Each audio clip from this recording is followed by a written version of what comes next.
যেমন 10 টাকা করে চালের আশ্বাসটা ছিল ভুয়া, এই কার্ডগুলা হইল সেই রকম ভুয়া। আমরা যুবকদের হাতে বাংলাদেশের দায়িত্ব দিতে চাই, আমরা বেকার ভাতা দিতে চাই না।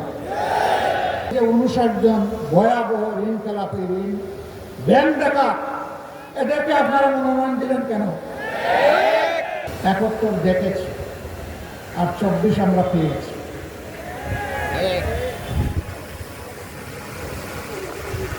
47 যে আকাঙ্ক্ষা ছিল 71 হুবহু তাই ছিল, 24 সেই আকাঙ্ক্ষার বাস্তবায়নের বিস্ফোরণ ঘটেছিল।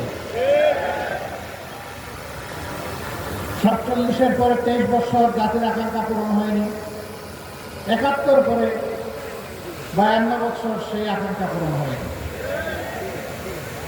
এখন 54 অতিক্রম হয়ে গেছে। 24 আমাদের যুব সমাজ, ছাত্র ছাত্রীরা বিশাল কোনো দাবি নিয়ে রাস্তায় নামে না। তাদের একটি ন্যায্য দাবি, অতি সাধারণ একটা দাবি নিয়ে নেমেছিল, কোটা সংস্কারের আন্দোলন। কিন্তু অতীতের মতো ফেসিবাদী কায়দায় আন্দোলনকে দমানোর চেষ্টা করা হয়েছে। জুলাই মাসে আন্দোলন জানা যাবে, জুলাই 15 তারিখে আন্দোলন জ্বলে উঠে। আপনাদের স্মরণ থাকার কথা, 15 তারিখ রাতে ঢাকা বিশ্ববিদ্যালয়ে আমাদের পরিযায়ী মেয়েদের উপর যখন হাতুড়ি বাহিনী আঘাত করেছিল, সারা বাংলাদেশ একসাথে জ্বলে উঠেছে। তারপরের দিন 16 তারিখ উত্তরবঙ্গের এক সিংহ পুরুষ, আমাদের গর্ব অহংকার, বেগম রোকেয়া বিশ্ববিদ্যালয়ের মেধাবী ছাত্র আবু সাইদ রাস্তায় নেমে বলেছিল, হয় আমার অধিকার দেয়, না হয় আমাকে একটা গুলি দেয়। সে ডানা পেতে বলেছিল, বুকের বুকের তুমুল ঝড়, বুক পেতেছি গুলিত। রাস্তা ছাড়ে নাই, বীরের মতো দাঁড়িয়েছিল। 1, 2, 3 পরপর 3টে গুলি করে তাকে খুন করা হয়েছে। কিন্তু আল্লাহর কসম, একটা গুলি এসে ফিরে নেয় নাই, 3টা গুলি এসে বুকে নিয়েছে। এটি বীরের পরিচয়। আমরা তার প্রতি গভীর শ্রদ্ধা নিবেদন করি। একই দিনে তার আরো 5 জন সহকর্মী দেশের বিভিন্ন জায়গায় শাহাদত প্রদান করে। আস্তে আস্তে এভাবেই রক্তাক্ত বাংলাদেশ হয়ে উঠল এবং শেষ পর্যন্ত 34 জুলাই যেটাকে আমরা বলছি 5ই আগস্ট, এই জাতি আওয়ামী জাহিলিয়াত থেকে মুক্তি পেল। আফসোস, আমরা যারা 15.5 বছর আওয়ামী জাহিলিয়াতের জাতাকলে পৃষ্ঠ ছিলাম, বিভিন্ন রাজনৈতিক দল, আলিম ওলামা, সাংবাদিক বন্ধুগণ, সুশীল সমাজের সদস্য, কৃষক, শ্রমিক, মোটে মাঝি, যারাই ছিলাম, এর মধ্যে একটা অংশ এই মজলুম অবস্থার পরিবর্তন করে রাতারাতি তারা জালিমের ভূমিকায় অবতীর্ণ হয়ে গেল। যে সমস্ত অপকর্ম করে আওয়ামী লীগ দীর্ঘ সময় জাতিকে কষ্ট দিয়েছে, একই অপকর্ম এই লোকেরা 6 তারিখ সকাল থেকে শুরু করে দিল। আমরা বিনয়ের সাথে তাদেরকে অনুরোধ করলাম যে মজলুম ছিলেন, জালিম হবেন না।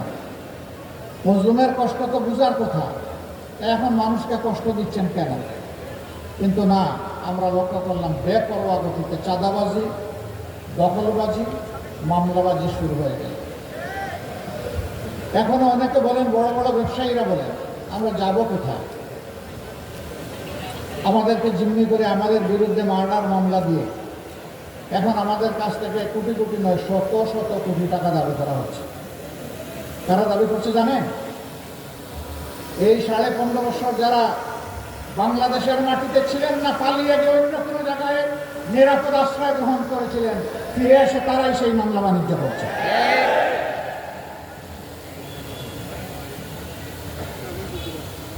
আগস্টের 6 তারিখ থেকে শুরু করে আজ পর্যন্ত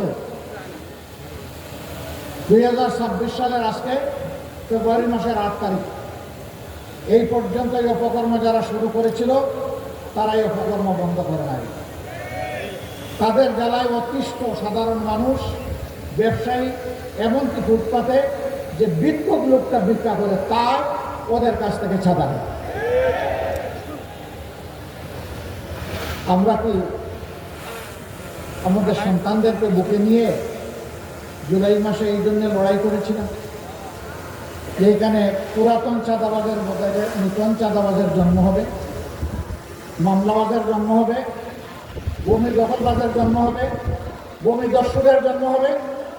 এই জন্য তো আমরা এই লড়াই করিনি, আমাদের সন্তানেরা এই লড়াই করেনি। আমাদের সন্তানদের দাবি কি ছিল? সিম্পল দাবি, উই ওয়ান্ট জাস্টিস। আমরা শান্তিতে থাকতে চাই, আর তার জন্য সারা সমাজের সর্বত্র আমরা ন্যায় বিচার দেখতে চাই।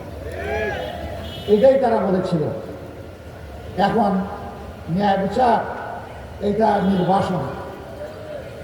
আপনারা দেখেছেন একটি দল তারা মাঝে মধ্যে বলেন তারা ক্ষমতায় গেলে দুর্নীতির টুটি চেপে ধরবেন।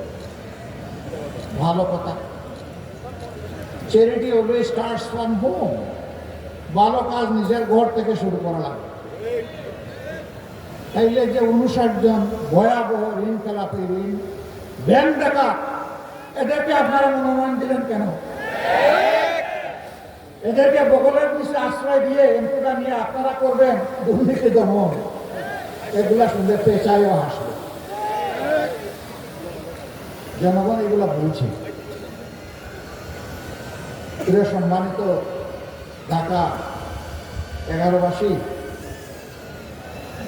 বারবার 12 তারিখ ফিরে আসবে না। 5 আগস্টের অসম্পূর্ণ কাজ সম্পন্ন করার দিন হচ্ছে আগামী 12 তারিখ।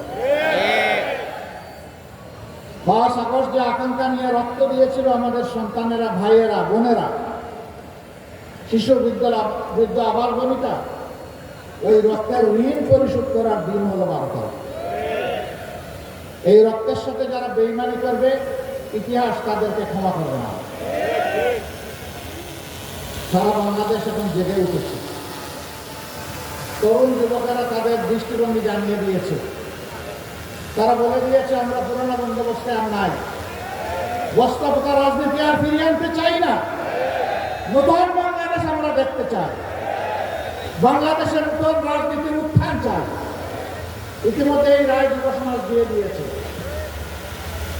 এখন জনগণের দায়িত্ব, আগামী 12 তারিখ জনগণ ইনশাআল্লাহ সেই রায় দেবে।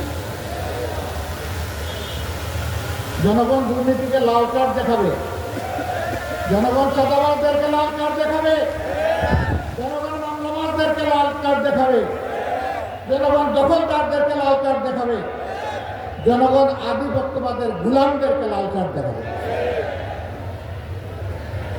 আবরার ফাহাদ, আবু সাইদ, সাদিক, হাদি, আমরা তোমাদের কাছে আর তোমাদের বন্ধুদের কাছে আমরা বলেই দিই, আমরা কথা দিচ্ছি ইনশাআল্লাহ তোমাদের আকাঙ্ক্ষার নতুন বাংলাদেশ হলে এ দেশ এবং জনগণের সেবা করার সুযোগ পেলে তোমরা যেমনটা চেয়েছিলে আমরা তেমনটাই যৌবনদীপ্ত বাংলাদেশ গড়ে তুলব ইনশাআল্লাহ।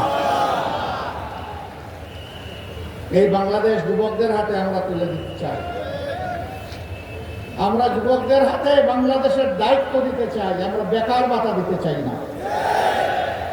24-এর যুবকেরা কোথাও নিয়ে কারো কাছে বলে নাই দে দে বেকার ভাতা দে, স্লোগান দিয়েছিল কেউ?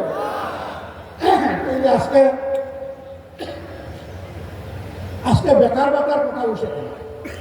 আমি মনে করি যেই সন্তানেরা সেদিন চিৎকার দিয়ে বলেছিল আমাদের অধিকার দাও, আমাদের হাতে আমাদের ন্যায্য কাজ তুলে দাও, তাদেরকে বেকার ভাতা কথা বলার মানেই হচ্ছে যুব সমাজকে অপমান করা।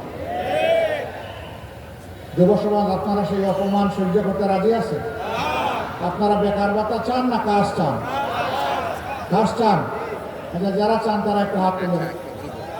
ও মাশাআল্লাহ, সবাই যুবক। তাহলে এই স্টেজে আমরা যারা আছি আমরাও যুবক, আমরাও সামিল হয়ে গেলাম যুবকদের সাথে ইনশাআল্লাহ। সম্মানিত ভাইরা, 10 টাকা শের ধরে চাল পেয়ে এখনো পেটের ভিতর গরম রয়েছে, ফাঁপা যায়নি। এখন আবার নতুন করে এই কার্ড সেই কার্ড, গাঁটে গাঁটে কার্ড, এই সব কার্ড হলো বুয়া কার্ড। যেমন 10 টাকা করে চালের আশ্বাসটা ছিল ভুয়া, এই কার্ডগুলা হলো সেই রকম ভুয়া। এইসব ভুয়া কার্ডকে আগামী 12 তারিখ জনগণ ইনশাল্লাহ লাল কার্ড দেখাবে।